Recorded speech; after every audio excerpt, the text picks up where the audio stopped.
This is Professor Nageshwar, member of Legislative Council at present and Professor of Journalism at Osmania University. You have rightly said that science is a cumulative human experience, but the intellectual property rights regime tries to appropriate and monopolize the benefits of science. What is your reflection on the intellectual property rights, what kind of threat it poses to the advancement of science?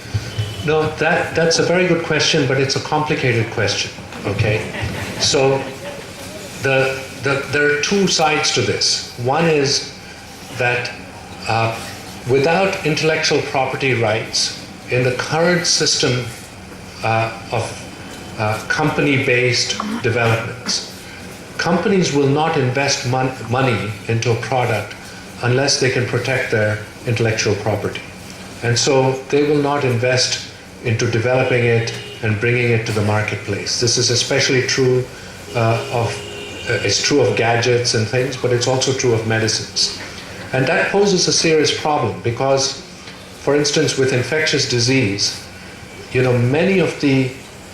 much of the burden of infectious disease is borne in the developing and poorer countries.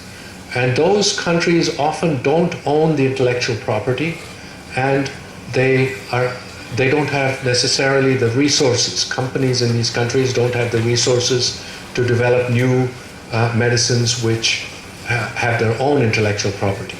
So I think we need a system where governments can support research, or maybe international non-profit organizations can support research, so that there's an alternative method for developing new medicines and perhaps new beneficial technologies and so on.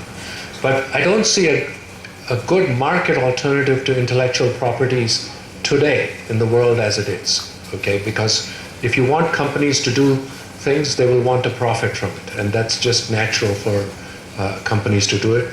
So we have to develop, governments and society has to develop alternative methods. Thank you.